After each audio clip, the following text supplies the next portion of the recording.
Muy buenas noches, estimados amigos. ¿Cómo están? Un gusto recibirlos en este nuevo encuentro de filosofía y metapolítica. Estos son los encuentros caseros que hacemos desde mi canal de YouTube. Y bueno, siempre nos damos el gusto de hablar con gente que admiramos, con gente que valoramos por su trayectoria académica, por su trayectoria política, y para que nos cuente un poco a los salteños cómo es que está yendo la movida provincial y la movida nacional. En este caso, hoy recibimos a un invitado de lujo. Él es el licenciado y diputado Andrés Suriani. ¿Cómo estás, Andrés? Bienvenido. Hola, John. Muy buenas noches, muchas gracias y bueno, gracias por esta reconsideración. Yo no me considero un invitado de lujo, creo ser un hombre sencillo que tengo una fuerte vocación por la política y sí, hoy cumplo un rol, creo, muy interesante. Los salteños me llevaron a la legislatura y la verdad que lo hago con mucha vocación y tratando de dar de mí lo mejor. Exactamente por tu sencillez, Andrés, y por tu compromiso, es que para nosotros sos un invitado especial. Bueno, ahí te saluda, por ejemplo, el ingeniero Marcelo Vera. Mirá, ahí está el saludo de él. Muchas gracias, Marcelo. Gracias. Bueno, ya se va sumando la gente. Alfredo Flores también te saluda. Muchas Andrés, gracias. Vamos a conocerte un poco. Yo tengo una sorpresa para vos. Quizás la persona esta pueda aparecer en algún momento. Pero anda contándonos un poco, bien, ¿cuántos años tenés? ¿Cuántos hijos tenés? ¿Cómo transita la vida cotidiana? Está bueno eso, ¿no? Tengo 55 ya.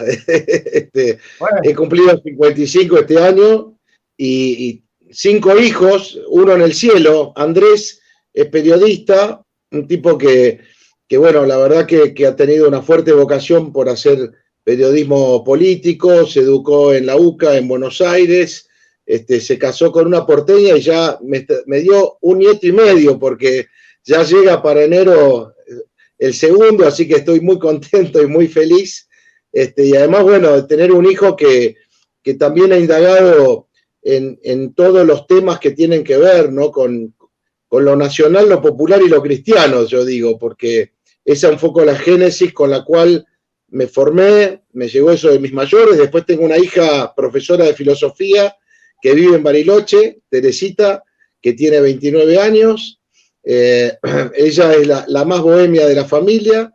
Después tengo una hija de 26 que se llama Dolores, que es abogada, está haciendo ahora un máster en antropología cultural en la Universidad de San Martín. Y el más chico, Felipe, Juan María, que está en el cielo, y Felipe, que tiene 23, está terminando ciencias políticas, igual que su tata, en la Universidad Católica Argentina en Buenos Aires, y está trabajando fuertemente en la Fundación Contemporánea, que conduce Simón Bestani, un espacio también muy interesante que está desarrollando una labor en todo el país, rescatando los valores, ¿no? Los valores sobre todo de la patria, que está tan olvidada. Así que bueno, esa es mi familia. Tengo una compañera, Valentina, desde hace muchos años, que me banca a veces con los más y menos en la política, porque es duro para la familia acompañar. La verdad que lo mío es de toda la vida, desde muy chico. Siempre me preguntan, ¿y cuándo comenzaste? Y le digo, bueno, cuando Perón volvió a Argentina, tenía 9 años, y la verdad que siempre tuve ese gran, te diría, recuerdo de lo que fue ese momento histórico, ¿no? De esa vuelta. Con lo cual, bueno, a los 20 años empecé una actividad política. En ese momento, mi padre me dijo que en Buenos Aires no me podía mantener. Y como ciencias políticas había en Buenos Aires, nada más que en la UCA y en El Salvador, tomé el desafío. Bueno, viví para esas épocas con mucho esfuerzo, porque trabajaba, estudiaba y me metí en la política, ¿no? Y eso es interesante porque era el advenimiento de la democracia. El primer año lo hice en el año 83, con lo cual, bueno, teníamos toda una tarea por delante de cómo incorporarnos a la vida política del país. Qué bueno, Andrés, se nota que sos familiero. Mirá, y te saluda Román Capa, de Chile. Muchas gracias, Román. Mirá, Andrés, acá tenemos la sorpresa para vos. Es un alumno tuyo, un ex alumno tuyo que tiene los mejores recuerdos tuyos y él es el poco que va a explicar para lo que vos significaste como profesor para él. Si te animás, le damos la bienvenida y lo presentamos. Por supuesto, ya me emociona de saber que hay un exalumno que me recuerde bien, está bueno. Hola, Román, bienvenido. Gracias por estar nuevamente profesor? con nosotros. Hola, Román. Tantos años. Gracias, Johnny. Sí, disculpa, Johnny, me emocioné, lo saludé primero al profe. Gracias por darme oportunidad en tu programa nuevamente, esta vez para saludarlo a mi profesor. ¿Cómo está, profe? Sí, tantos años, la verdad. ¿Cuántos ya? ¿3? ¿Cuántos serán ya? Por ahí. Sí. Se pasa volando el tiempo. Bueno, yo no tuve mucho tiempo de preparar lo que iba a decir y todo, pero voy a guiarme por lo que dijo Johnny, de qué significó usted como profesor para mí. Bueno, la verdad, yo las veces que le hablo a Jonathan de los años que yo estuve en la Católica y demás, tengo que, tengo que admitir que yo lo recuerdo a usted como uno de los profesores que fue, que fue realmente católico dentro de una universidad católica, católico y nacionalista. ¿Por qué digo esto? Porque lamentablemente la UCASAL ha sido invadida por el liberalismo y el progresismo en todas sus formas y no se hablan de los temas que realmente hay que hablar, ¿no? Con usted me acuerdo que y además de que se tocaba a veces el peronismo verdadero, se hablaban de temas como por ejemplo el separatismo mapuche, se acordará bien. Sí, por supuesto. Sí, sí, se hacía patria verdaderamente en sus aulas. Usted me pedía que yo traiga material, yo lo traía. Hablábamos de, por ejemplo, cuando el gobierno kirchnerista metió una ciudadana inglesa en el Ministerio de Derechos Humanos, que hizo encarcelar veteranos de Malvinas, cosas que no se tocaba, parece que no existían para los demás profesores o no les importaba, yo la verdad no sé. Y además quiero destacar la valentía de usted pues, por haber sido, ¿cómo sería esto? Bueno, verdaderamente patriota y católico, ¿no? Porque era increíble la agresividad que había de gran parte del alumnado hacia sus clases, agresividad y desprecio, sobre todo, lamentablemente, de las compañeras que están todavía contaminadas por ese feminismo tan tóxico, ¿no? Que hoy en día afecta a la sociedad argentina. Bueno, por todo eso yo tengo los mejores recuerdos de usted, lo banco a muerte. Y, perdón, un segundo. Ay, no, casi gracias. me voltea.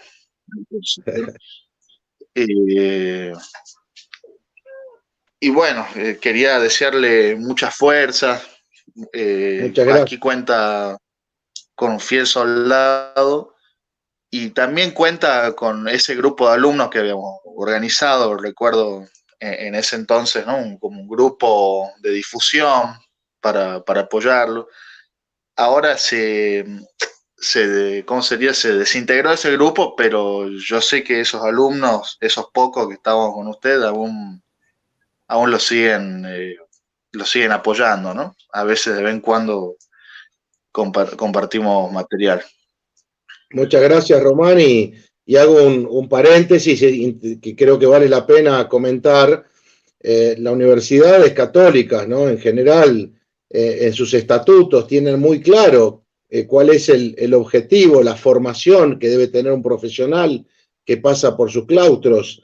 Nosotros hace unos años, con un grupo de profesores, quisimos darle fuerza al claustro de profesores Yo llevo 20 años dando clases en la Universidad Católica de Salta, en la cátedra de Ciencias Políticas, en la carrera de Relaciones Internacionales, y en ese entonces, hará cosa de 8 o 10 años, creíamos necesario que la Universidad Católica tenga ese espíritu cristiano, ¿no? Y que se vea reflejado en ese ethos, ¿no? En ese sistema de conductas que tiene que estar animado por una concepción moral de la vida.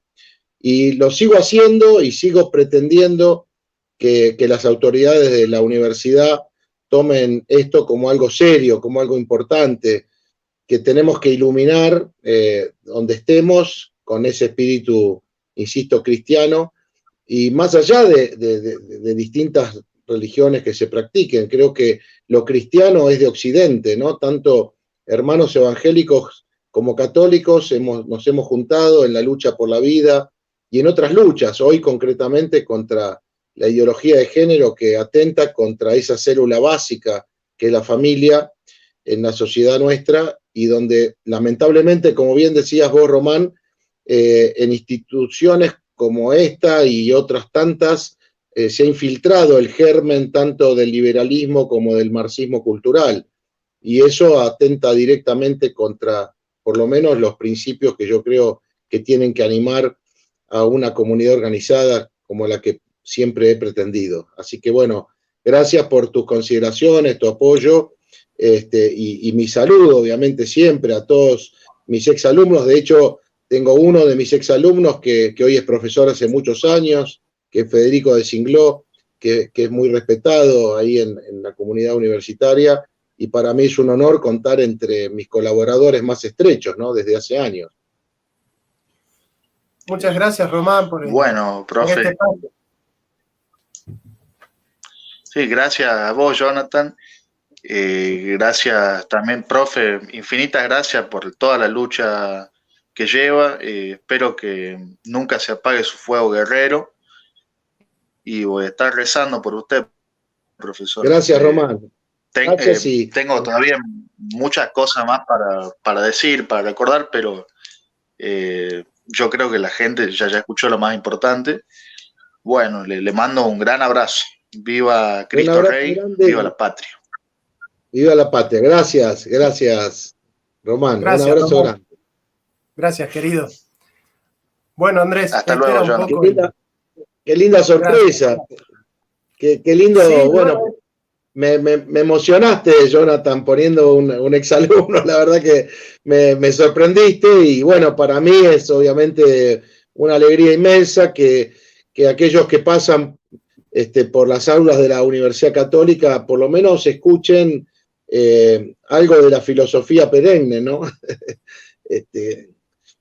Y en ese sentido, bueno, Andrés, lamentablemente las universidades católicas están siendo cada vez más globalizadas por el discurso progresista, e incluso en esas universidades da vergüenza ser católico. Es impresionante que en las universidades católicas haya vergüenza de ser católico, y de la identidad católica se reniega. Sí, pero bueno, no hay que bajar los brazos. Creo que hoy, más allá de una religión en particular, hoy la experiencia de estos años fue el compartir con nuestros hermanos, sobre todo evangélicos, muchos valores compartidos, y eso creo que tiene que ver con la dimensión cristiana de Occidente, que nuclea a católicos y evangélicos en una misma concepción del mundo y de la vida, que tiene, digamos, en la fe, entendiendo que es un gran ordenador también social, ¿no? Y que las religiones en sí han sido positivas para poder lograr ese efecto nuclear, ¿no? Y de hecho lo están viviendo los rusos. Con Putin ha vuelto la religión a las escuelas. Fíjate vos, habiendo terminado de caerse el muro de Berlín, la Unión Soviética, que era, digamos, la madre, si se quiere, de las batallas en el comunismo, hoy la religión cristiana ortodoxa ha vuelto a ser el factor común en toda la Federación Rusa. Es decir, que Putin tiene claro la importancia, ¿no?, de la fe para los pueblos. Y acá, lamentablemente, ya que estamos hablando de eso, se ha perdido el sentido de la unicidad que daba la fe en una patria como la nuestra, donde Hispanoamérica se hizo a partir de una cultura y que gracias a esa cultura somos lo que somos, digamos, en términos de lenguaje, en términos de fe, en términos de muchas cosas que ha traído la universidad. La universidad, me refiero, que ha plantado España en Hispanoamérica, ha sido además la única colonización donde se ha mixturado la cultura y somos mestizos. Tenemos que estar orgullosos de ser mestizos. Yo siempre también cuento que como uno de los hobbies que he tenido en mi vida ha sido, en algún sentido, algo de la historia. Me pone orgulloso conocer cuáles son las raíces que uno tiene vinculadas a esta América profunda, ¿no? Y en ese sentido creo que los ingleses han hecho mucho daño con la leyenda negra y que siguen haciéndolo. Y es muy triste que la izquierda en Argentina, bueno, y en toda esta región, sea funcional a los intereses del Imperio Británico, intentando balcanizar nuestros territorios y destruyendo nuestra cultura. Por eso tanto daño hacen y hicieron y siguen haciendo, ¿no? Hoy bajo otros esquemas. Hay una ponencia del general Perón cuando terminó el Congreso de Filosofía del año 48 y justo coincidía con el recuerdo del Cervantes, de tantos años del Quijote. Y con lo cual cada 12 de octubre yo la recuerdo y en la legislatura la leo, porque están todos los que compran el nuevo discurso de la destrucción de la patria y de nuestras identidades, justamente, culturales. Y Perón fue muy claro. El Día de la Raza fue instituido por Hipólito Yrigoyen, y Perón lo reafirma después, ¿no? Con esta ponencia maravillosa. La fusión de culturas que hace España con nuestros pueblos aborígenes es maravillosa, da lugar al nuevo hombre americano. En ningún lugar del mundo se dio esto, ni los ingleses, ni los franceses, ni los belgas, ni los holandeses, ni los portugueses, es decir, nunca mixturaron, destruyeron donde fueron la cultura que encontraban y plantaron sus huestes, digamos, ¿no?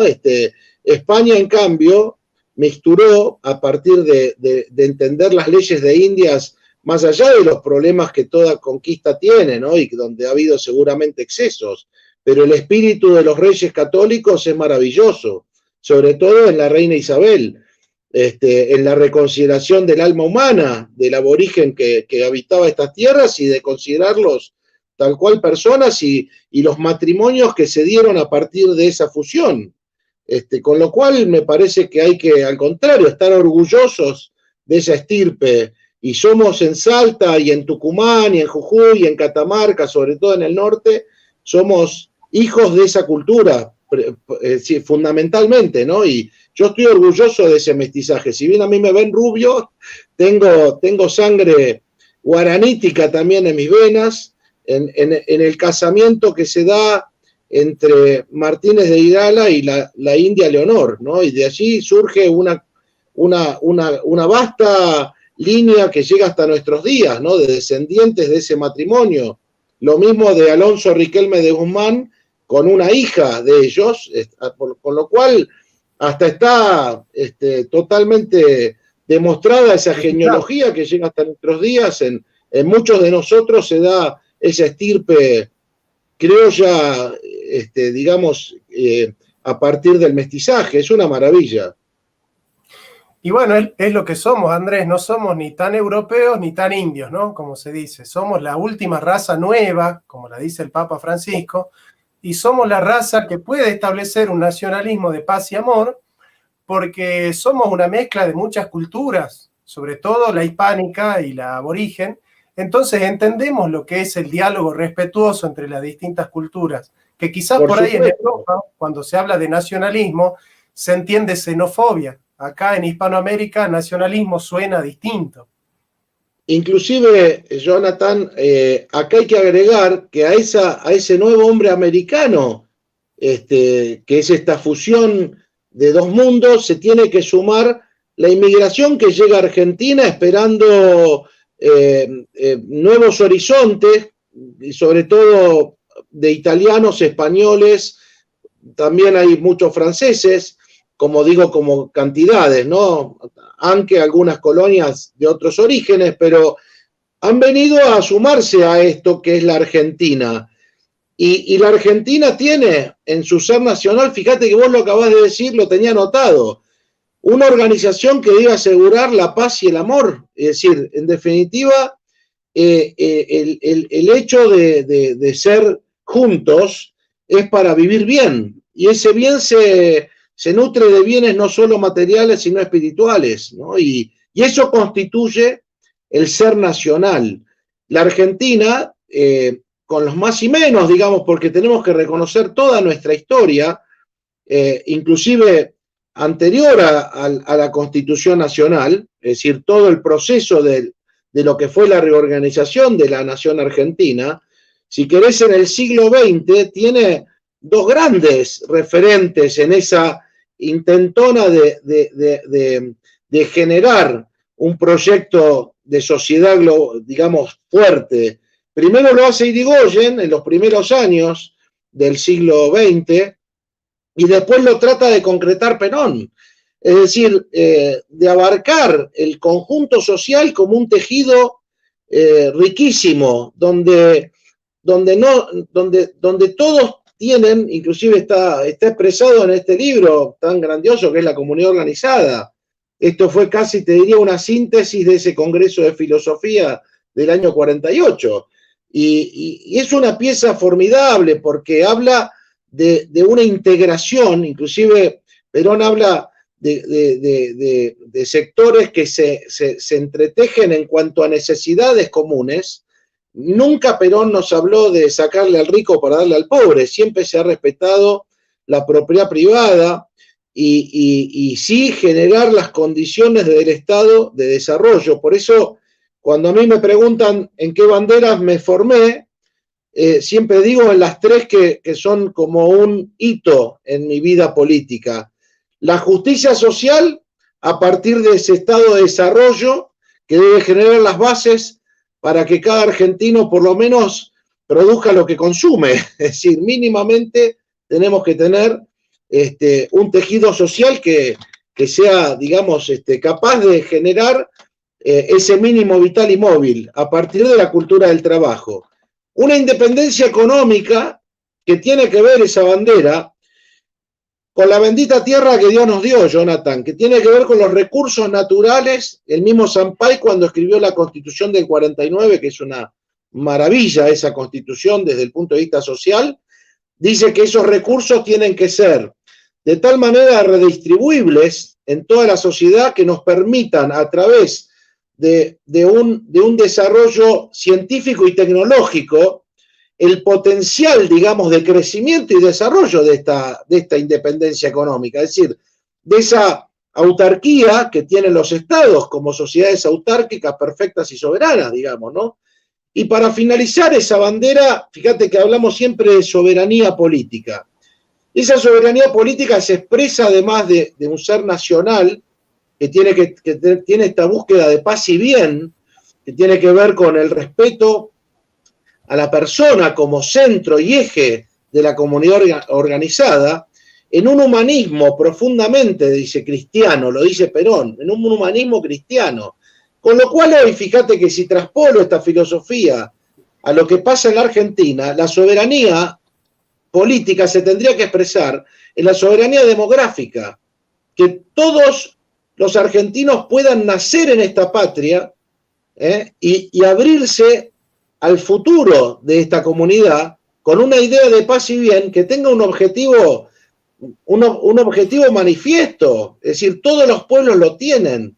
Debemos lograr esa estrella, ¿no? Esa estrella final que es una civilización, es una idea de civilización. Perón decía que era lograr la felicidad del pueblo y la grandeza de la nación.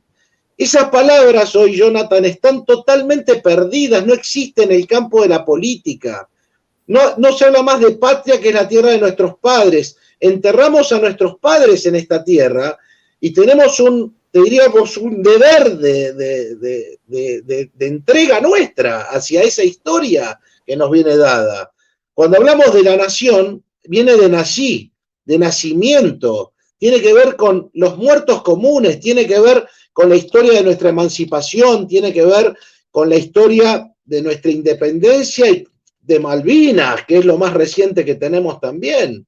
Es decir, por eso sintetizo esas tres banderas, que los que nos formamos en el peronismo las vamos a defender en cualquier partido que tengamos, porque lo que hoy creo que nos convoca es que hay una destrucción de los partidos políticos. A mí muchas veces me dicen, pero usted, Giuliani, ¿por qué fue al PRO? Digo, fui al PRO como Sáenz fue a País y como Olmedo fue a Ahora Patria. Es decir, a ver, porque se ha destruido el sistema de partidos en Argentina hace años, transversalidad mediante, en procura de hacer algo, digamos, a la medida de un grupo político que, bueno, que gobernó y viene gobernando, si se quiere, por derecha o por izquierda, donde no hay una clase dirigente que tenga claro el destino manifiesto que tiene la Argentina. Inclusive, Jonathan, uno tendría que estar hoy, ante los problemas que tiene la Argentina profunda, de la pobreza del 50%, de la deuda externa, una alta con más del 68% de pobreza, tendríamos que inclusive buscar aquellos que a lo mejor no estamos coincidiendo en un todo. Debe haber muchos que tienen otra mirada de la política, pero hoy tendríamos que estar juntos en la búsqueda de resolver lo inmediato de las cosas más importantes. Y cuando yo veo la agenda política que nos corrieron ayer por derecha neoliberal y hoy nos corren por la izquierda progre zurdo, llamale la progresía esta, me parece que están alejados de la realidad de lo que necesita nuestro pueblo. Y Perón hablaba de la persuasión, y acá lo que falta es una dirigencia política que persuada de lo bueno.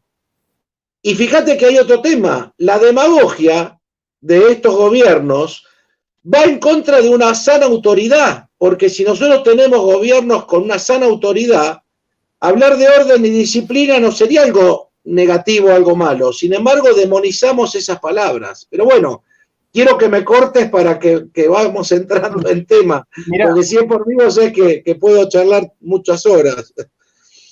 Tenés training en esto, Andrés. Yo como profesor de historia y de filosofía y enseño doctrina en el peronismo, es difícil encontrar a alguien más peronista que Andrés. Esto se lo digo a los compañeros. Es muy difícil encontrar a alguien tan comprometido con las banderas del peronismo. Yo quería agregar a la soberanía demográfica, Andrés, si te parece, la soberanía jurídica, porque nuestra Constitución Nacional debe ser el reflejo del espíritu de la nación, del ser nacional. Nosotros no podemos importar ideologías de constituciones foráneas, por ejemplo, la norteamericana o la inglesa, cuando ellos dicen, nosotros tenemos que poner esto en la legislación argentina porque esto es lo que se legisló en el primer mundo. ¿Y desde cuándo nuestras leyes tienen que ser el reflejo de las necesidades de lo que está pasando en Europa o de lo que está pasando en Norteamérica?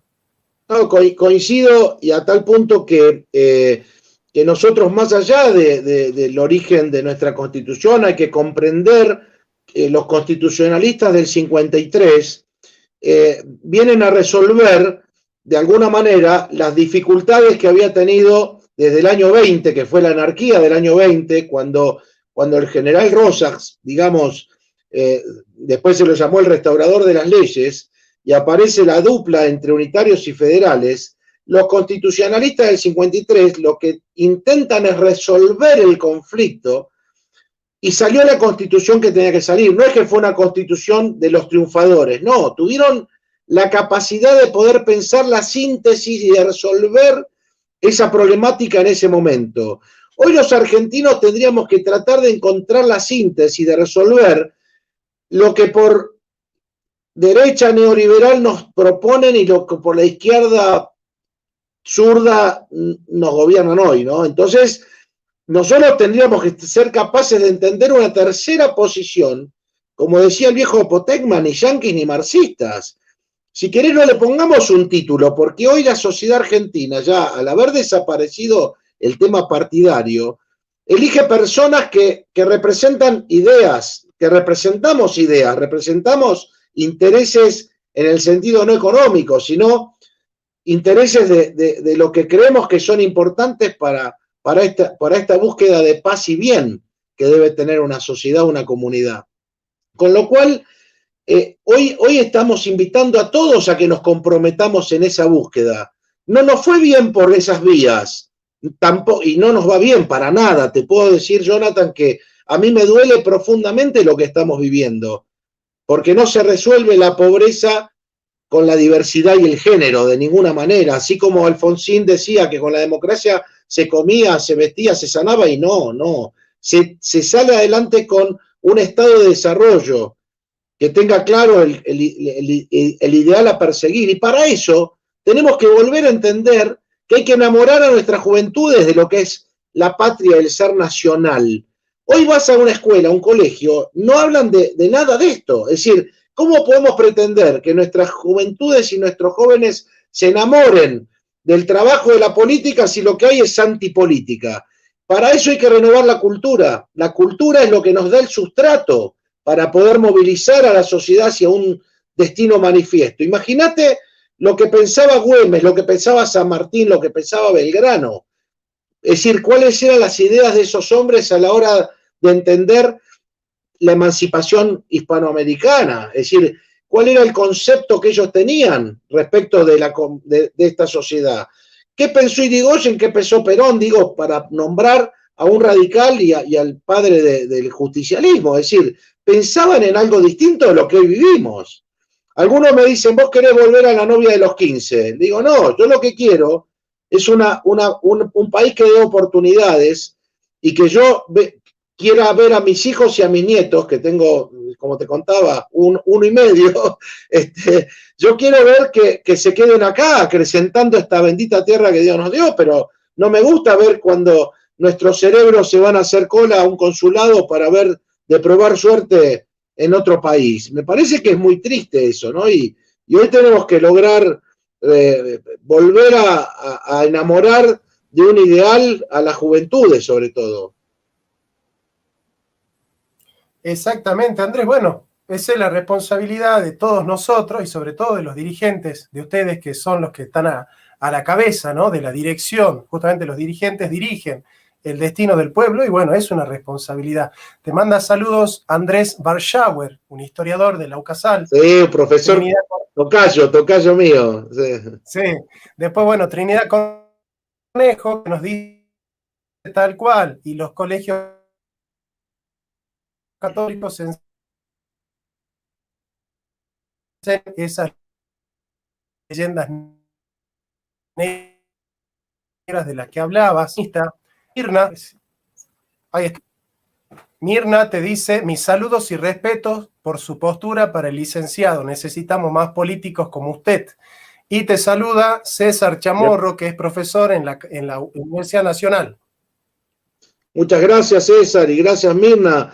Mirá, ahí qué lindo que esté Mirna ahí escuchando.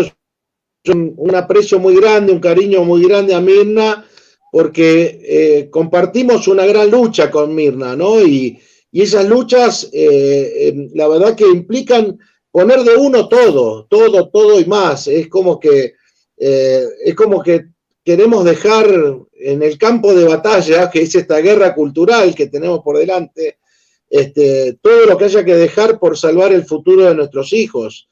Y en ese sentido, es importante poder formarnos, Jonathan. Yo a vos te valoro enormemente porque desde que te conocí has sido siempre un hombre con grandes inquietudes intelectuales en función de una patria que nos tiene que albergar a todos, ¿no? Y a mí me resulta tan gravoso ver que en el discurso y en el relato se hable de digamos, de inclusión cuando hay tanta pobreza y donde todo lo que parece inclusión es lejano a la realidad, totalmente lejano.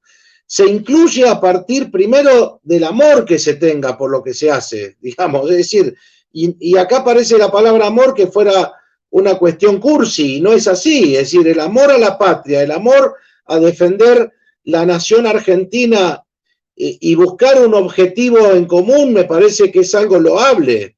Los salteños siempre los 17 de junio recordamos a Güemes porque fue capaz en ese momento de evitar 11 invasiones realistas para que el general San Martín pueda cruzar los Andes, libertar Chile y el Perú. Fíjate, y los jujeños, a quienes yo siempre recuerdo por lo que fue el éxodo jujeño, fueron capaces de incendiar todo para poder lograr la emancipación en ese momento de España, porque buscábamos ser una patria libre.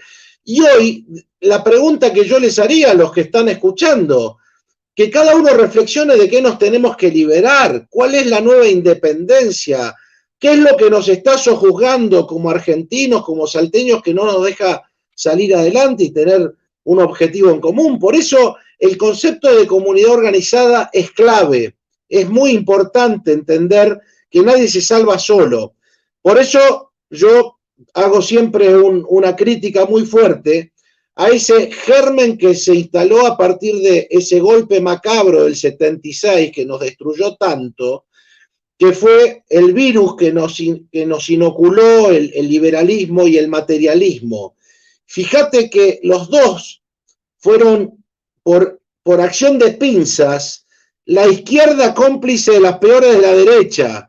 Ese golpe macabro del 76 que quiso romper y tirar por la borda las chimeneas de las industrias que habíamos podido montar desde la época de Irigoyen, con hombres como el general Sabio, como Mosconi. Recordamos esta semana al general Pistarini. Es decir, fíjate que las Fuerzas Armadas en ese entonces estuvieron ligadas también al desarrollo de la nación, a la idea de cómo industrializar el país. A mí me preguntan muchas veces de dónde me viene mi beta peronista.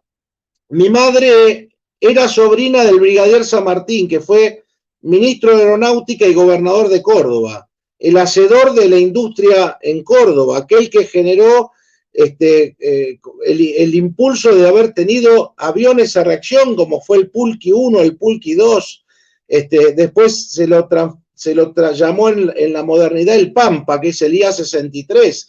Logramos hacer el rastrojero, que fue el primer, si querés, vehículo para el campo argentino, el tractor Pampa, es decir, la moto Puma. Es decir, a ver, teníamos en Córdoba, por eso siempre en mi casa, bueno, nos viene esa beta de haber sido la familia de mi madre una familia históricamente conservadora, muy católica, y cuando comprendió el fenómeno del peronismo, obviamente acompañó al general Perón.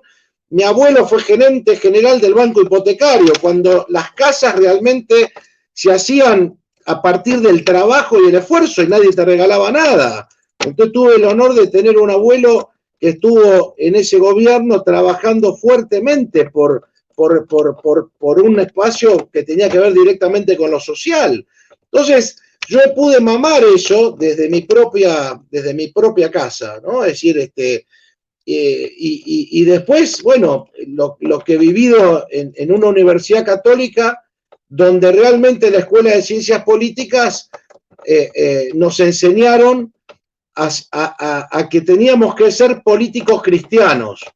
Y cuando hablamos de políticos cristianos me refiero justamente a esta concepción del mundo de la vida, donde tiene el hombre, digamos, un lugar preponderante, digamos, y la persona es fundamental, ¿no? Es algo que no podemos, y el verdadero derecho humano viene por ahí. Fíjate qué contradicción que tenemos hoy, Jonathan, que todas las agrupaciones que supuestamente hablan de derechos humanos impulsan la muerte de inocentes en los vientres de las madres, impulsando el aborto en Argentina. Es decir, una contradicción absoluta.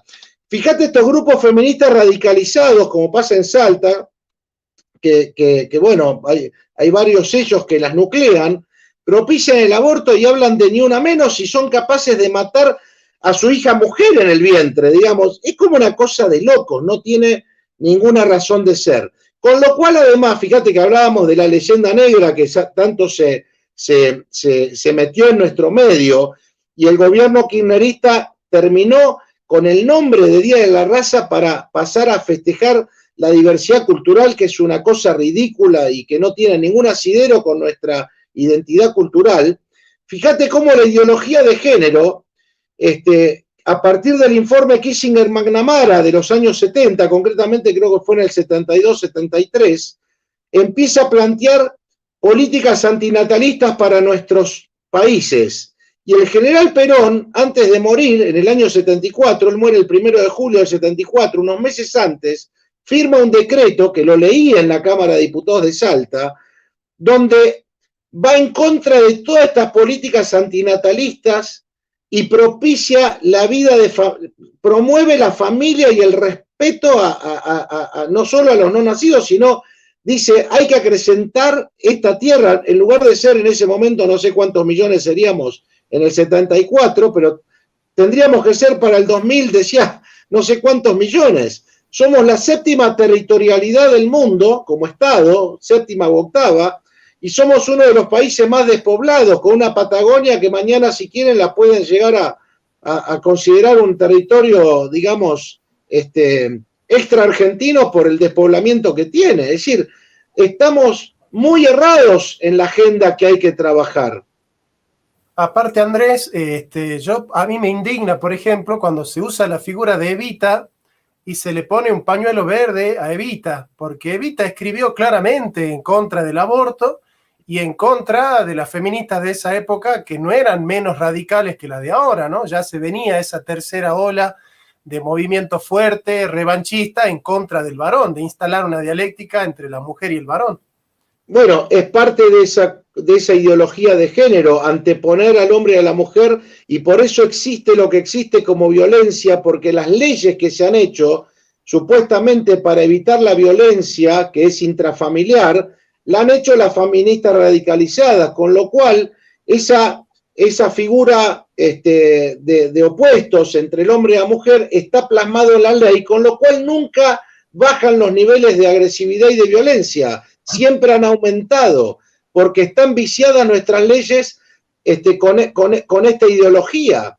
Y volviendo a Evita, decía que el vientre de la madre es la cuna sagrada donde van a nacer los argentinos del futuro. Es decir, mirá lo que llegó a decir, ella no pudo ser madre, ¿no? Y hay algo que hay que también aclarar para estas épocas, que Evita fue una mujer con grandes convicciones cristianas, tenía un confesor que era el padre Benítez, que la acompañó hasta sus últimos momentos. Y si bien era una mujer de gran carácter, digamos, y lo acompañó a Perón hasta sus últimos días, pobre ella, en su lecho de muerte, nunca, jamás pasó por encima de su marido, que era el general Perón. Tenía una devoción y un respeto enorme por el general Perón. Y a otra cosa más, al general Perón le cortan las manos, para los que están escuchando, por alguna razón, y hay que encontrar esa razón de cortarles las manos en la masonería, porque Perón fue católico, hay que entender eso, y tenía la comprensión de la cultura nacional, porque su padre era Tomás Perón, un médico, y venía de una familia, digamos, de sectores acomodados, importantes, porque en ese momento no era fácil acceder a la universidad, inclusive para ser oficial del colegio militar, uno de alguna manera en esa época había que demostrar esa digamos, esa jerarquía, si se quiere, que existía en la sociedad de entonces. Y su madre, Juana Sosa, provenía justamente de esta cultura que decimos nosotros, de este vínculo hispanoamericano, de criollo puro, digamos, de ese mestizaje que nos trajo España, con lo cual Perón tenía una comprensión en su propia biología de lo que era esta argentinidad.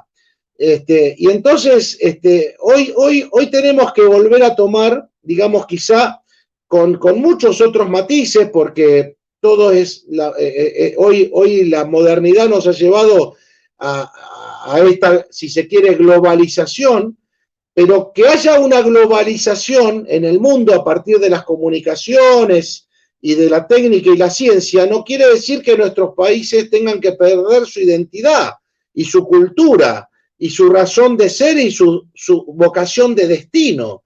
Y la vocación de destino tiene que ir de la mano de esa idea de grandeza. Imagínate donde cada argentino hoy sepa por qué se levanta todos los días a trabajar con el sudor de su frente, por sus familias, por sus hijos, por ver cómo acrecentar esta patria bendita. A ver, hoy no existe nada de eso. En las escuelas, desde el año 85, se ha modificado la estructura de los programas de educación y se ha modificado todo el sistema educativo y no fue para mejor, porque Argentina es uno de los pocos países del mundo con amplio retroceso. Fíjate, Jonathan, que cuando se hizo el golpe, que nunca hablan, ¿no?, del golpe, es decir, la izquierda y los Kirchner jamás hablaron del golpe del 76, hablan de las consecuencias del golpe porque les sirvió a ellos para, a partir de una modificación en lo que son los verdaderos derechos humanos, hacer política con algo tan importante como puede haber sido eso. En el momento del golpe, Argentina no tenía más de un 6 a un 8% de pobreza. Habíamos tenido en la década del 70 pleno empleo. Habíamos tenido en la década del 60 autoabastecimiento de petróleo. Todavía se hablaba de la Argentina potencia. Con lo cual, por eso digo, la izquierda y la derecha se juntaron para destruir ese gobierno que había llegado en un momento de crisis política, porque Lanús se le incendiaba el país y pedía a gritos que traigan a Perón a ver si podía hacer algo, y a pesar de esa crisis, digamos, política, el plexo normativo que dejó ese gobierno es formidable. Yo los invito a que rastreen, a que busquen lo que fue el plexo normativo de ese gobierno que lamentablemente terminó en un hecho luctuoso, como fue el golpe del 24 de marzo del 76, del cual hasta el día de hoy no nos hemos podido levantar. La Argentina no fue capaz de poder vencer ese golpe tremendo. Y eso que tuvimos la guerra de Malvinas después, que podría haber sido eso el acicate y el movilizador para salir adelante. Y parece que nada moviliza a nuestros dirigentes políticos. Cuando yo hoy veo lo que fue Macri y lo que es Fernández, digo, a la pucha, digo, ¿qué pasa? ¿Cómo puede ser que Argentina no pueda crecer y vaya en amplio retroceso para atrás? Y veo los países de la región, valoro lo que han hecho, fíjate, presidentes de distinto signo político, Bachelet y Piñera en Chile, alternándose en el poder, bueno, han generado unos números determinados, digamos, no lo pongo de ejemplo, pero digamos que Chile, de lo que era a lo que fue siendo, dio pasos hacia adelante cuando uno lo mira numéricamente. Lo que es Bolivia, amén de que se equivocó Evo en la forma de la salida, porque si hubiera respetado las instituciones, se iba por la puerta grande. Evo llegó a dar vuelta un Producto Bruto que era el segundo más pobre de Hispanoamérica después de Haití. ¿Por qué? Porque negoció con los sectores económicos y del poder y ninguno se fue, porque además, al no haber sido corrupto él, pudo lograr un avance, digamos, en Bolivia. Paraguay, ni hablar, un país que era pobre, creció más que Argentina. Y hoy tenemos un país como Uruguay, está bien, que no es como una provincia grande, si se quiere, de la nuestra, pero tiene, fíjate, un hombre como Lacalle Pou, hijo de Alberto Lacalle Herrera, que fue presidente en los 90, y que tiene una mirada de futuro y de abarcar los sectores impresionante. Es decir, han tratado por todos los medios de evitar la grieta. Y los argentinos no salimos de esta grieta tremenda que nos divide, que nos separa, que nos aleja de la verdadera agenda del desarrollo. Así es, Andrés, mirá, hay una idea muy clara. El otro día charlaba con Marcelo Gullo, vos un fenómeno. Ahí, mandar un saludito. Marcelo Gullo nos explica que nosotros estamos colonizados ideológicamente por una ideología que han creado los ingleses. Un poco es la leyenda negra, tratando de darnos un origen bastardo, porque si la madre patria fue una madre despótica para nosotros, evidentemente nos quedamos sin madre, y un pueblo sin madre pierde su identidad. Pero a partir de ahí, la insubordinación fundante depende de que nosotros podamos negar a la vez la colonización económica del neoliberalismo y la colonización espiritual y cultural del progresismo, porque el neoliberalismo destruye económicamente a los pueblos y el progresismo los destruye espiritualmente. Entonces, no podemos pasar del sartén a la olla y de la olla al sartén. Entonces, en este tándem, los que se cansan del neoliberalismo votan progresismo, y cuando se cansan de votar progresismo van a votar neoliberalismo de nuevo. Y ya estás haciendo milagros porque el profesor de la UNSA, que era liberal, se acaba de hacer peronista. El profesor Chamorro te dice totalmente de acuerdo con vos, Suriani. Mira, ya está haciendo peronista a los liberales. A ver, en esto coincido tanto, Jonathan, con lo que decís, porque si entendemos que viene de esa raíz, vamos a poder modificar a futuro el accionar nuestro como dirigentes de la política. Si entendemos que es justamente por lo neoliberal nos viene la debacle económica y el sojuzgamiento, digamos, de lo económico, pero por el progresismo, este trucho tremendo al cual nos están sometiendo, es el quiebre espiritual de la nación. Fíjate, esa ensalada, ¿a quién le sirve? Digamos, entre los dos, ¿me entendés? ¿A qué intereses responden? Y acá es lo que yo quiero, en este momento de nuestra historia, invitar a todos que no nos pongamos ni siquiera ningún rótulo de peronistas, ni de radicales, ni de PPS o PPRS, es decir, no, o de PRO, no, yo lo que digo acá es que aquellos que coincidamos en este planteo, nos juntemos, sea bajo el logo que sea, porque como necesitamos de un sistema de partidos para poder arribar a lo electoral, es nada más que un mecanismo netamente jurídico electoral. Concretamente, y lo digo acá públicamente, yo tengo que renovar mi banca y la tengo que renovar por el PRO y haciendo la interna en el PRO. Ahora, estoy convencido que a mí me votan muchísimos peronistas, me votan porque saben los valores que yo represento, no les importa por dónde fui. Digamos, si salí por Olmedo, salí por el PRO. De hecho, la última vez que participé por el PJ fue en el 2007, junto a Mario Moreno. Yo era candidato a diputado y Mario Moreno candidato a concejal. Y después nos encontramos las dos, después de varios años, en el Consejo Deliberante, los dos llegando por distintos partidos. Y Mario Moreno es una excelente persona. Te digo, voy a decir algo, me animo, y si Mario me está escuchando, que baje el volumen por si alguno lo puede criticar. Mario Moreno no tiene nada que ver con Memoria y Movilización, es tan peronista como yo, en las mismas banderas que defendemos, los mismos valores, y él llegó por un partido de izquierda que propone cosas que no tienen nada que ver con Mario Moreno. Sin embargo, gracias a Dios lo tenemos en la legislatura. ¿Me explico? Es decir, fíjate, yo llegué por el PRO, ¿no? Y Mario Moreno por Memoria, y los dos somos peronistas. Él llegó por un partido de izquierda y yo por un partido de derecha, y comulgamos en esto mismo que estamos hablando.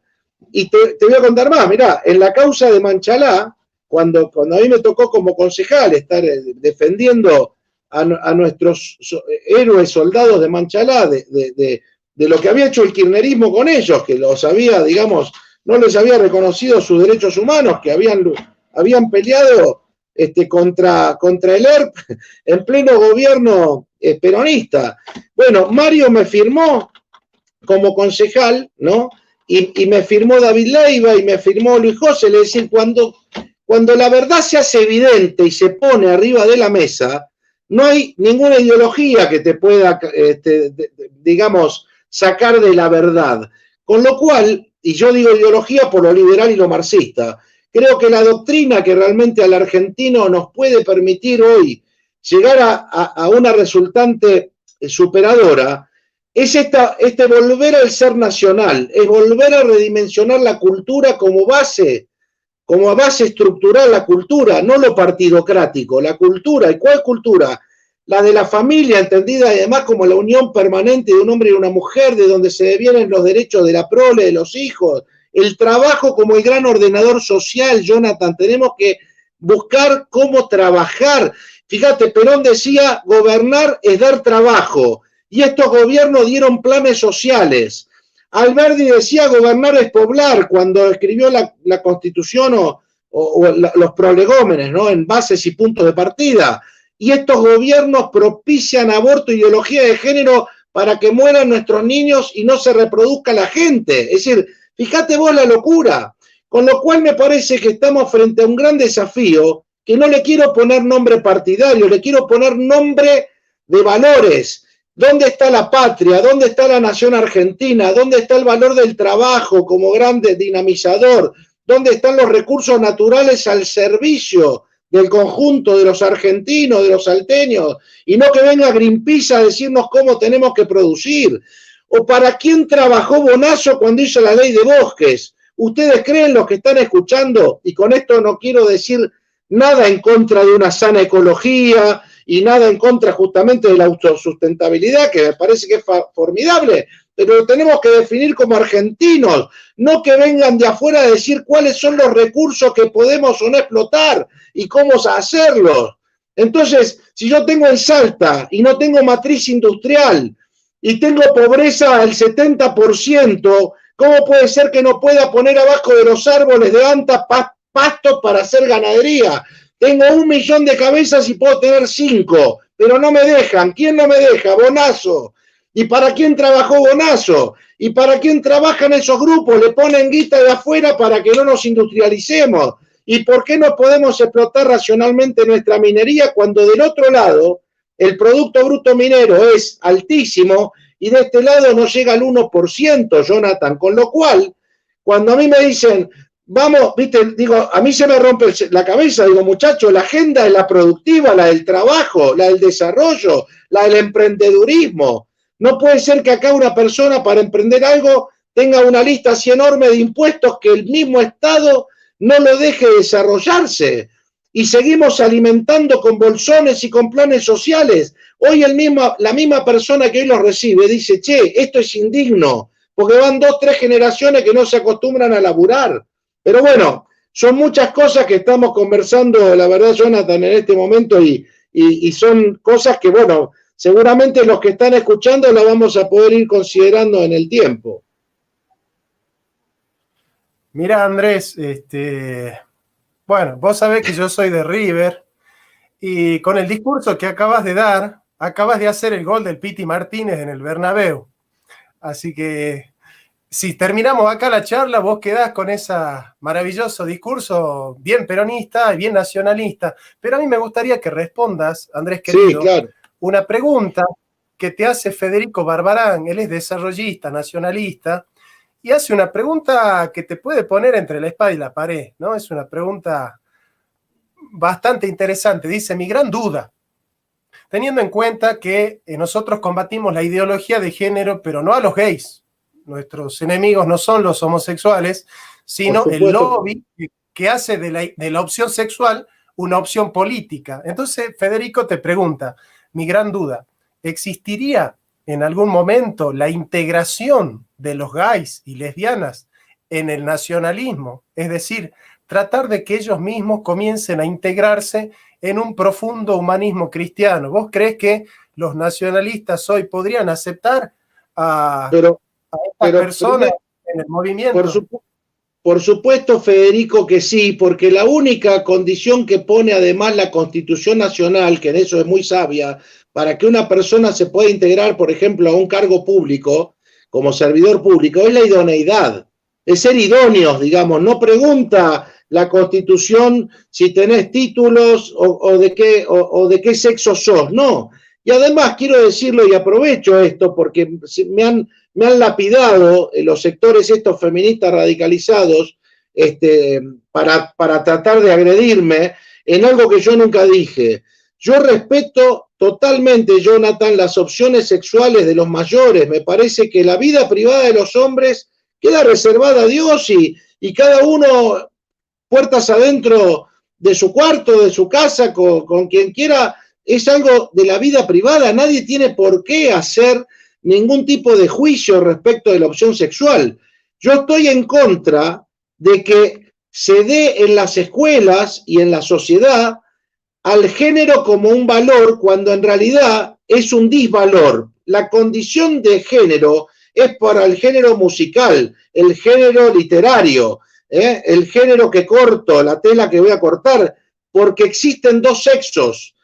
Eso es lo biológico, eso es lo científico, con lo cual lo que yo digo es que a los chicos en las escuelas, si se le va a dar una educación sexual, es biologicista, es científica, tiene que ver con el conocimiento del cuerpo, el respeto que uno tiene que tener a su propio cuerpo y además para en una sociedad donde esta, si se quiere, globalización nos ha llevado a que todo sea público, sepan los chicos qué es lo que supuestamente les puede hacer bien y aquello que puede ir en contra, por ejemplo, de su propia vida, como puede ser a lo mejor en un adolescente que no se explique que de una relación sexual surge un hijo, bueno, ese hijo, entre comillas, se pone, dicen, no deseado, es una persona, con lo cual tenemos que intentar, digamos, que el adolescente primero entienda que la unión entre un hombre y una mujer es a partir del amor y a partir del respeto. Y fíjate que no se habla hoy en las escuelas de esto, se habla de ideología de género. Los manuales que promueven son espantosos, son realmente inmorales, así lo digo, pero ¿por qué? Porque promueven, digamos, toda una hipersexualización inclusive de los chicos, que es negativa en términos del objetivo que cualquier padre quiere con los hijos. Ahora, vuelvo a decirlo, respeto a todo aquel que como adulto tiene una opción, digamos, sexual, no tengo por qué yo decir nada de eso. Y le contesto a Federico, creo que aquí todos los que podemos sumarnos en esta idea de reconstruir la patria, lo vamos a hacer no por sexos, lo vamos a hacer por valores compartidos, por la idea de bien que tenemos, la idea de bien, que es la perfección del ser, el bien. Es decir, con lo cual, la idea de bien común tiene que ver con suficiencia de bienes materiales y espirituales para poder desarrollarnos, para lograr esa felicidad que todos buscamos, que es algo común a todo ser humano. Yo lo que veo y le explico a aquellos que no entienden qué es la ideología de género, que con pretensiones políticas autoritarias desarraigan de la naturaleza humana la sexualidad para explicarla solamente por la cultura. Con lo cual, digamos, es una cosa tremenda porque te llegan a decir que vos no sos hombre o mujer, sino que te puedes autopercibir como quieras, pero además del concepto de autopercepción, que es una cosa nefasta, pretenden que el Estado pague digamos, ese gustito que me quiero dar, ¿no? Entonces, hay toda una perversión detrás, digo con propósitos políticos, porque desde el informe Kissinger-McNamara hasta el día de hoy son políticas antinatalistas, quieren justamente que la sociedad no se desarrolle, que pierda la identidad cultural para que seamos más fácilmente dominados. Y hay algo más, Jonathan, para decir a esta respuesta. No lo hacen con las armas convencionales, con la guerra. Hoy usan gerentes de ONG, de fundaciones en nuestro país, a los cuales le ponen mucha guita, como Fundación Huésped, por ejemplo, en Argentina, que tiene sede en Buenos Aires, o Casa Fusa, que es la subsidiaria de Planet Parenthood, que es la abortista más grande de los Estados Unidos, para que los medios de comunicación, untados con esta guita, laburen para ellos. Con lo cual, le lavan la cabeza, digamos, a muchísimos gerentes por medios económicos para poder dominarnos más fácilmente. Entonces nos demos cuenta de cuán vulnerables somos si dejamos que estos ideólogos de género sigan con sus propósitos. Andrés, dos cositas. La educación sexual integral no es integral la que se enseña, porque educación sexual integral significa que se integran todas las dimensiones de la complejidad de la vida humana, que son lo biológico, que es negado por la educación sexual integral, y lo espiritual, que también es negado por la educación sexual integral. Así que está mal llamar educación sexual integral cuando el único aspecto que aparece en esa educación es lo cultural. Y segundo, cuando las feministas le llaman al Estado el macho opresor. Hay un himno que ellas cantan y que dice, el Estado violador es un macho opresor. Curiosamente, el Estado es un opresor. Ellas en ese sentido quieren que el Estado no intervenga en su decisión con su propio cuerpo y en la autodeterminación que ellos hacen de su percepción de género. Ahí el Estado es malo, pero el Estado cuando tiene que pagarte el aborto para que vos te lo hagas gratis ya deja de ser malo y debe intervenir. O sea, cuando el Estado debe proteger al argentino que está en tu vientre es un macho opresor. Cuando el Estado tiene que pagarte el aborto es un aliado. Cuando el Estado quiere regular científicamente a la sociedad, es opresor. Cuando el Estado tiene que pagarte la cirugía para cambiarte de género, el Estado es un aliado. Entonces, o somos liberales y el Estado no interviene y te pagas vos el aborto y te pagas vos la operación, o sos socialista y el Estado tiene que intervenir. No podés decir en una misma oración que el Estado no intervenga y que el Estado intervenga. Si vos sos dueña de tu propio cuerpo, pagate vos el aborto. ¿Yo por qué, que soy pro vida, tengo que con mis impuestos pagarte el aborto a vos? O sea, fíjate vos que en Alemania, Andrés, en Alemania, que es un sistema mucho más maduro en ese sentido, los luteranos pagan con sus impuestos el culto luterano. Los católicos pagan con sus impuestos el culto católico. Los metodistas pagan con sus impuestos el culto metodista. ¿Por qué las feministas no proponen una ley donde las feministas son las que con sus impuestos deciden aportar al Estado el precio de los abortos que se van a realizar? Porque a mí me parece muy violento que yo, como pro vida, tenga que pagar el aborto de una feminista o de una mujer, así como para ellas es violento que el Estado, por ejemplo, le dé subsidios a mi iglesia metodista. Entonces, si el Estado no le da subsidios a mi iglesia metodista, ¿por qué yo, como pro vida y cristiano, tengo que pagar un aborto? A mí me parece que ahí hay una contradicción muy rara, donde se mezcla liberalismo, socialismo, socialdemocracia. Es un discurso muy raro. En realidad, Jonathan, hay todo un lenguaje que ellos sostienen en esta ideología, con muchas falacias, obviamente, como esta, concretamente, de por un lado el Estado sí, por el otro lado el Estado no. Pero fíjate que me parece bueno que podamos entender que este marxismo cultural se expresa en distintas líneas. Van juntos, pero en distintas direcciones van atacando. Por ejemplo, atacan por el lado de la ideología de género a partir de imponer una ESI que en la misma ley 26.150, que es del año 2006, no habla de género, pero no importa. Ellos, a partir de la ley de identidad de género, que es del 2012, agarran todo lo que se dijo en esa ley para bajarlo a la ESI. Con propósitos políticos autoritarios, por eso digo, lo hacen. No termina acá. Fíjate que si vamos al tema de la ecología, también, digamos, en el ámbito de lo ecológico, la izquierda, también la izquierda cultural, ¿no? Tiene un montón digamos, de gerentes que van en contra de la producción, digamos, y vos decís, ¿cómo puede ser? Y es también bajo el sobretexto de intereses políticos totalitarios. Cuando hablamos de nuestros hermanos pueblos aborígenes, volvemos a lo mismo, también con propósitos, digamos, autoritarios y políticos, bajan guita y arman lo que arman. El otro día un amigo mío, conocido mío, para armar un hotel, fíjate que hoy en este momento de pandemia y quiere hacer un emprendimiento en Cafayate, se enteraron, entre comillas, los truchos indios de Cachi, que no existen más, pero ellos se autoperciben indios, porque así es ahora bajo la autopercepción, y fueron a hacer despelote, pero ¿para qué? Para sobornar y sacar plata.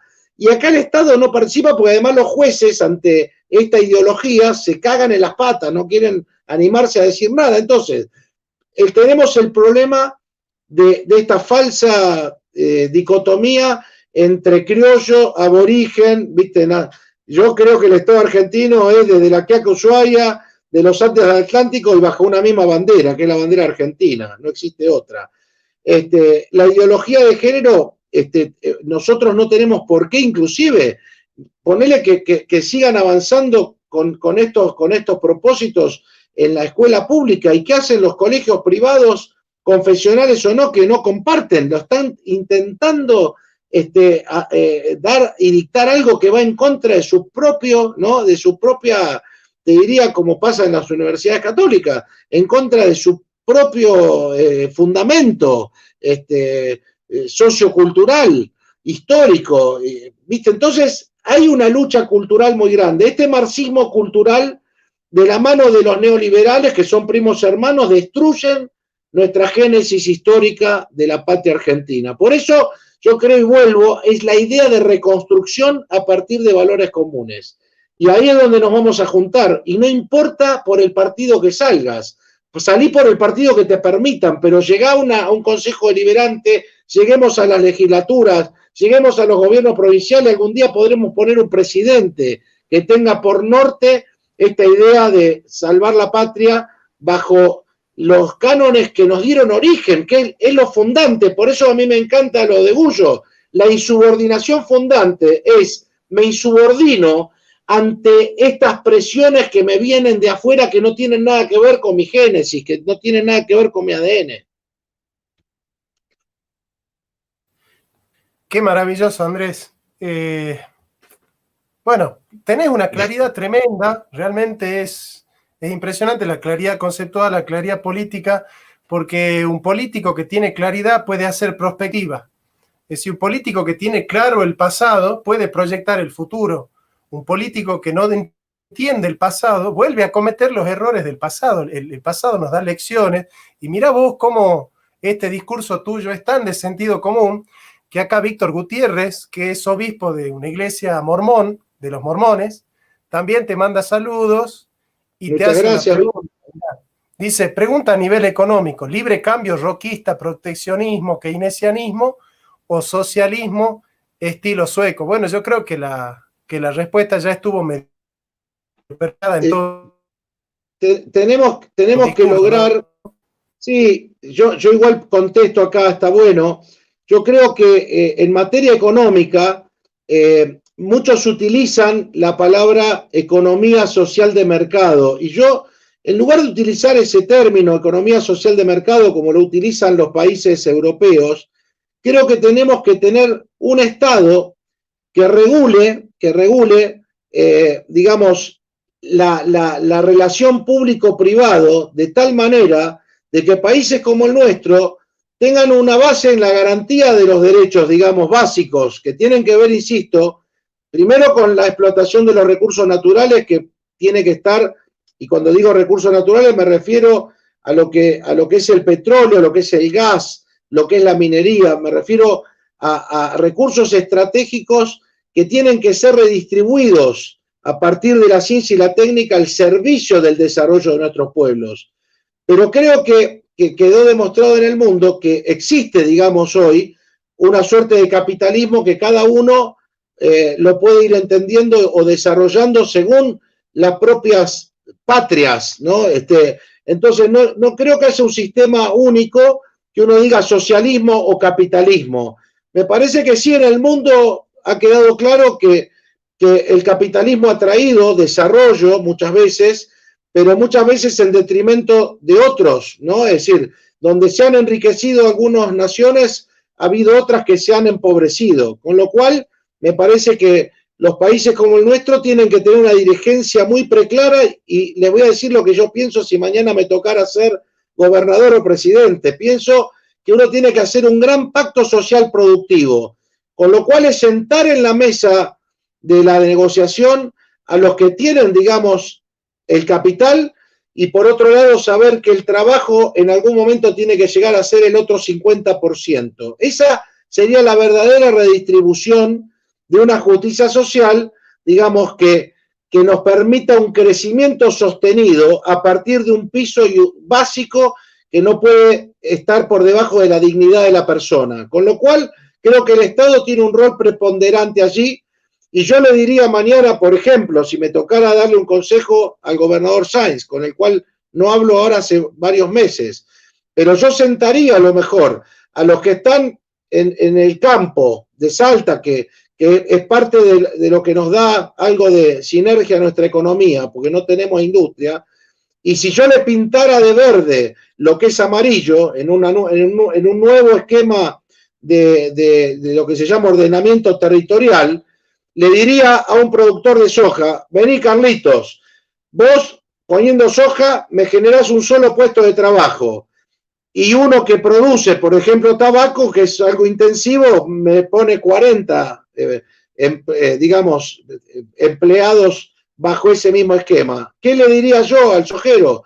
¿Cómo hacemos juntos para que en lugar de uno poneme 5, 6, 7, 10? Lo rediscutamos. No creo en la teoría del derrame, pero tampoco creo en el socialismo, digamos, no creo en el Estado que todo lo puede como empresario, porque me parece que el Estado debe cumplir un rol de subsidiariedad. Lo que no pueden hacer los particulares por sí, el Estado tiene que de alguna manera intervenir para generar reglas claras de juego que no permitan ninguna injusticia. Esa sería un poco mi respuesta. Claro, bueno, el sano concepto de subsidiariedad es que se ayuda, la palabra subsidio significa ayuda a los que no pueden realizar o progresar por sí mismos, es decir, sin anular ni absorber su capacidad productiva. Por eso necesitamos un nuevo ciclo económico de producción y trabajo. Nosotros venimos por la gestión de Axel Kicillof, ha surgido un modelo de especulación financiera, especulativo rentístico, que la inauguró Axel Kicillof y ha continuado en el ciclo político de Macri, y en este año de Alberto Fernández sigue el modelo especulativo rentístico porque se confunde economía con finanzas. Ese es el gran error de muchos políticos, confundir economía con finanzas, que son cosas totalmente distintas. Qué buen aporte, Jonathan, que acaba de hacer. Me parece fundamental esto, porque la Argentina, desde el golpe del 76, patria financiera mediante, nunca disminuyó esa patria financiera, siguió siendo justamente rentística. Y fíjate el Banco Macro, en el año 96 se privatiza el Banco Provincia y se vuelve Banco Macro. Ojalá Salta hubiera crecido igual que el Banco Macro, seríamos potencia mundial. Quiere decir que los que han manejado la usura en Argentina son hoy los dueños, casi te diría, del manejo económico, cuando el manejo económico tendría que ser el del Estado y no de los prestamistas. Con lo cual, me parece que es una de las grandes deudas. Vos sabés, Jonathan, que los bancos no pagan ganancias en Argentina, es decir, los que ganan como ganan con la usura en Argentina, no pagan impuesto a las ganancias, y cualquier laburador de nosotros lo paga. Es decir, son estas grandes falacias que tiene nuestra historia. Por eso, Andrés, yo no me ahorro conceptos. Necesitamos un nacionalismo, porque después de la caída del Tratado de Transpacífico, cae la globalización y los acuerdos de libre cambio en Europa. Trump vuelve a administrar el comercio exterior y surgen los nacionalismos. Vos tenés para elegir el nacionalismo de derecha, que es el nacionalismo xenófobo, que el que te dice ama a tu patria y odia a los vecinos, y el nacionalismo de paz y amor, el nacionalismo que crea puentes y no muros, el nacionalismo de la patria grande, el nacionalismo de las confederaciones, un nacionalismo federal, un nacionalismo que no es solo nombre, porque nosotros escuchamos a muchos hablar de movimiento nacional y popular, y cuando nos damos cuenta que al pueblo se lo maneja desde una vanguardia iluminada, que está en la cresta de la ola, y desde esa cresta de la ola se corrige a los pueblos, y porque Nietzsche les llamaba a los progresistas los mejoradores de la humanidad, aquellos que desde el altar de la vanguardia le enseñan a los pueblos a hablar con el lenguaje inclusivo, le enseñan a nuestras madres y a nuestras hermanas qué tienen que pensar de su marido, cómo tienen que tratar a su marido, le enseñan a nuestras madres qué tienen que hacer con sus hijos en el vientre, le enseñan a nuestros hijos qué clase de opción sexual es la mejor para liberarse y emanciparse del heteropatriarcado. Bueno, ¿qué clase de movimiento popular le enseña a los pueblos desde la cresta de la ola la religión que deben tener, la ideología que deben adoptar, lo que debe pensar de su marido, cómo deben hablar, y qué clase de movimiento nacional es que trae embajadores de Inglaterra, que compra la vacuna de Londres, qué clase de movimiento nacional hace acuerdo con Soros. No son nacionales, muchachos. Ustedes no son nacionales y no son populares, son vanguardistas, son conservadores, porque no buscan el progreso, son conservadores, y además son globalistas, no tienen nada de nacional y nada de popular. Además, Jonathan, nosotros todavía en los 70 decíamos que el movimiento era nacional, era popular y era cristiano. La palabra cristiano era muy fuerte porque tenía que ver con esa concepción del mundo de la vida, y no hablamos de religión, hablamos de lo cristiano como un concepto muy fuerte que tiene que ver con esta raíz hispano-criolla que nos dio mucho fundamento para poder entender el desarrollo de la patria. Por eso yo no comulgo en nada, vos sabés, con el kirchnerismo, porque además, cuando ha desvirtuado fuertemente el concepto de derechos humanos, me ha dolido profundamente. Y cuando ha desvirtuado, digamos, el concepto, por eso digo, de patria, y ha utilizado, digamos, herramientas que no, como puede haber sido, por ejemplo, el subsidio en términos de clientelismo, ¿no? Es decir, eso me parece que va en detrimento de la edificación del hombre, es decir, y eso es lo más difícil, porque nos decía el mismo poeta solariego, Leopoldo Lugones, que cuando se deja cuando las democracias, digamos, dejan de ver por bueno lo sublime, lo espiritual, lo bello como algo a alcanzar, esas sociedades se vuelven groseras, porque nivelan para abajo.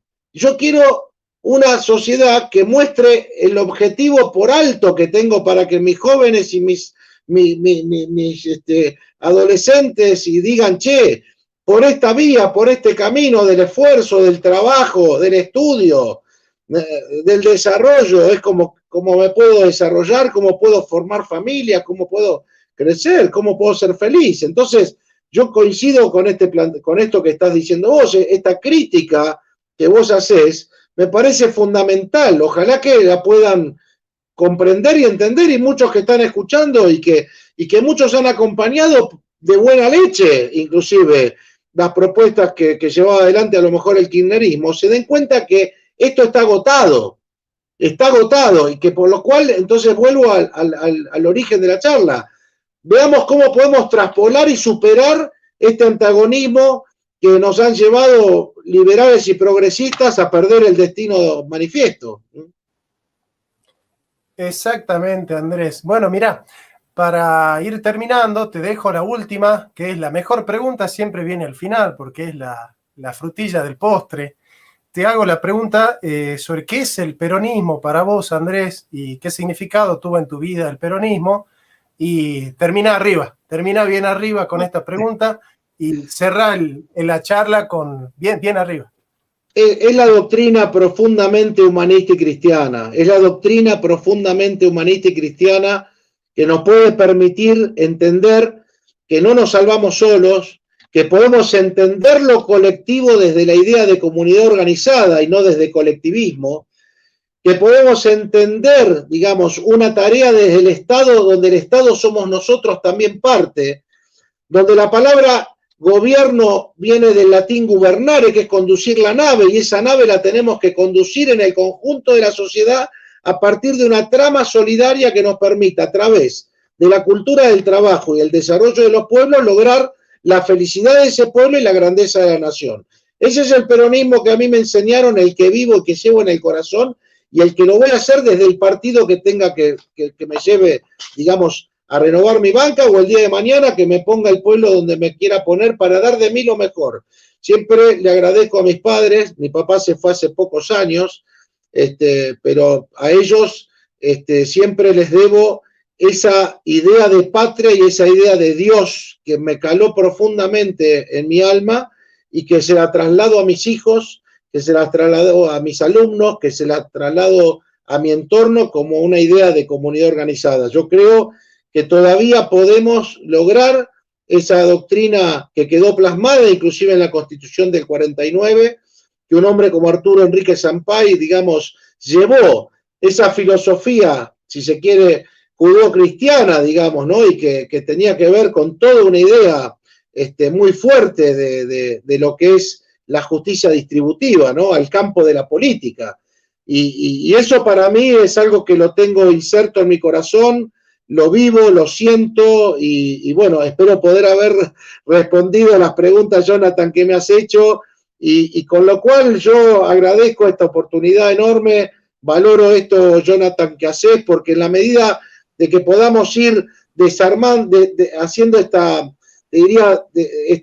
trama tan compleja que es la Argentina, donde empecemos a ver la salida, decía un hombre como el doctor González, que todavía lo tenemos entre nosotros, que fue el último secretario legal y técnico del gobierno peronista, el doctor el doctor González, Julio Carlos González, nos decía que una buena idea cuando prende no tarda mucho tiempo en tener adeptos que la sigan, ¿no? Y yo creo que estamos en un buen momento para sumarnos a estas ideas que nos pueden ayudar a encontrar una luz de esperanza en una Argentina que se merece otra cosa, no la que estamos viviendo hoy, del 50% de pobres, Salta con el 70% de pobres. Yo quiero argentinos que luchen por el bien común, así que esa es mi impronta y voy a seguir luchando por eso.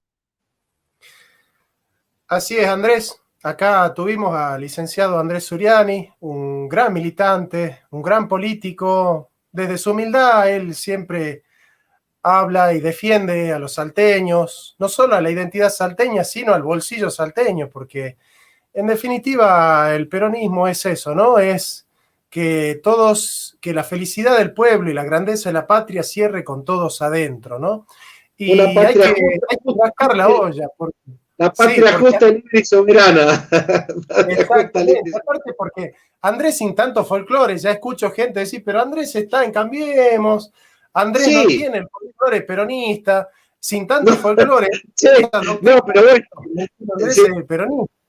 El folclore peronista, si me conocieran mi militancia en los años 80, es decir, yo me hice, comencé en la unidad básica y pateé todos los lugares que había que patear en mi juventud, hasta que inclusive en los 90, bueno, porque creí en Menem, como tantos jóvenes que teníamos 20 y pico de años, estuve en el acto de cierre de campaña de River, cuando dijo, síganme que no los voy a defraudar, y después, bueno, pasaron las cosas que pasaban en Argentina, pero la verdad que yo para el PJ de Salta, que hace años que viene para atrás, quiero contar que siendo funcionario del Ministerio del Interior, en el año 93 conseguí bastantes recursos para que tengamos la casa que está en la calle Subiría, digamos que la habíamos podido remozar y poner en condiciones, y trabajé fuertemente creyendo que desde ese lugar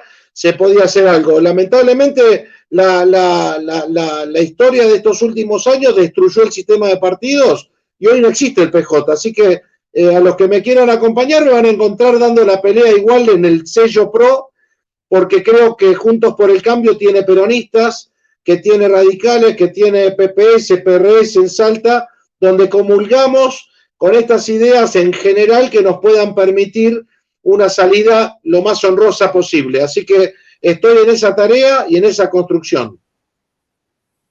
Y desde acá siempre te vamos a acompañar, Andrés querido. Así que muchas gracias por la entrevista y un saludo enorme a toda la audiencia que nos acompaña esta noche. Gracias, un abrazo grande y que Dios bendiga a nuestro pueblo. Gracias. Gracias, Andrés. Nos vemos. Hasta la próxima. Chao. Adiós, estimados amigos. Muchas gracias por acompañarnos.